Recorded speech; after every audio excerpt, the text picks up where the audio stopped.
Hey everybody, Prophetic here. I am taking a look at Lubuntu. As you guys know from a previous video, my Neon setup just decided to implode on itself. Of course, probably something I did that I just can't remember from like a year or two ago.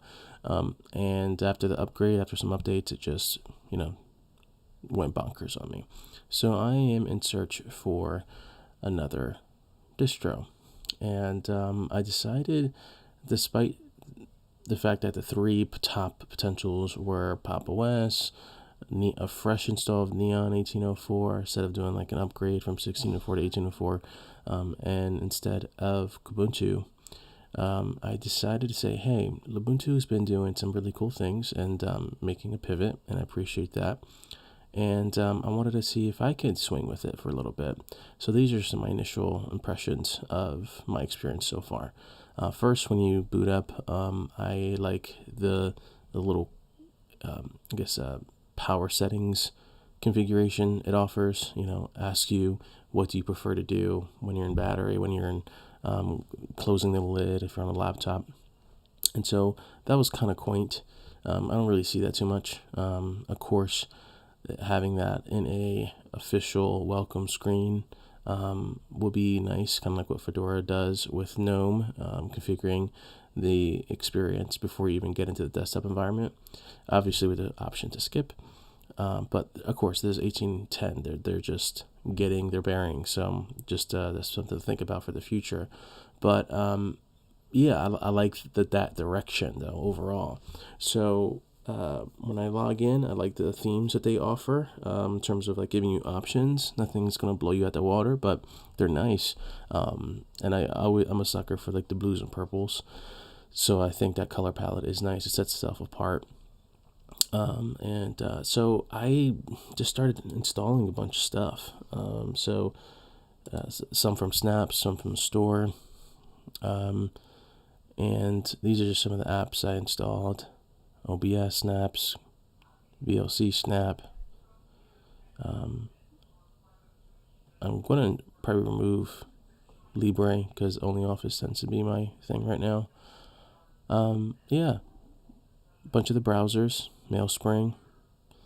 And even though I use snaps, I like to get the cohesion of the themes when possible, but that's not like a deal breaker for me. I don't mind.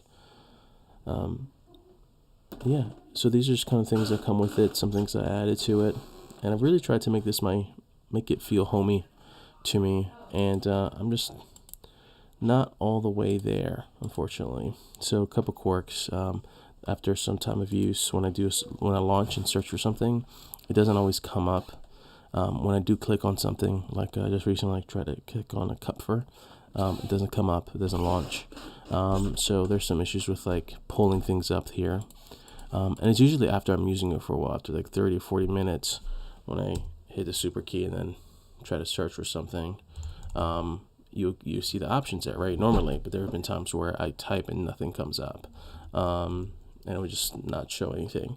Again, some apps will just take forever to launch.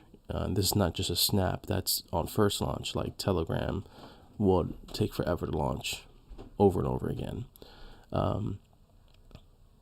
And some minor quirks too. When I put this in my docking unit, I had my wallpaper stretch across two monitors and actually got it right.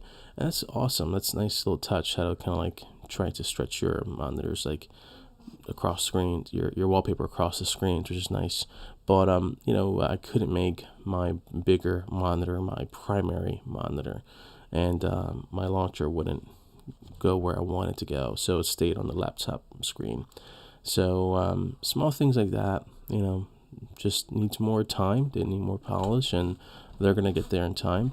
I had some pulse audio stuff come up too. Usually when I change settings in OBS, automatically take. This required me to restart OBS. I think the panel options for audio, when I changed things there, it wouldn't take it, so I had to go to this setting here. They actually, see here, configure volume control. So this wouldn't really do anything. it was really when I clicked on, let's see here. Actually, let's see. Mixer. Yeah, I had to click on Mixer to get some things going.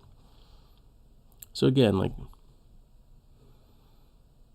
that's fine. It's not a big thing. It's just me knowing where to click and seeing the differences. But I think the configure thing doesn't always take to what Pulse does in this menu. So that could be me. I don't know.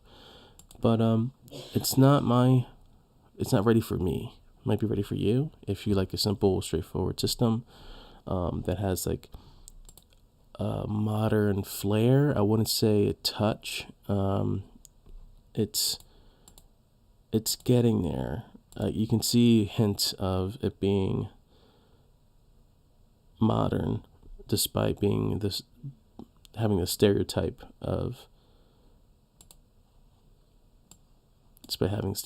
being old, for old lightweight systems. Some weird things with this is when I had to upload a file for something, it would have like a GTK look and feel to the file system when I'm trying to upload something. So it was kind of jarring. So aside from that, it just needs more time. It's still baking, I guess you can say. But if you really wanted to run it and you just wanted like a no-nonsense system, and you're not doing recording or anything fancy, but just general browsing and general app usage, then you should be okay with this, But in terms of the polish, they're still working on some stuff I think is exciting. What they're going to be doing in terms of being like almost the power of a Qt without Plasma or KDE libraries. That opens up a lot of doors for configuration and for all kinds of systems. So it's, who knows where this can go. But if you're looking to test it out, go to Lubuntu.me. That's the official website. Download it, burn it, run it, and see how far you can take it. I've been on this for about 3 days, and I think I kind of try to make it as home as I can possibly have it, and I'm just not ready for it yet. So on to the next one, but definitely something to come back to.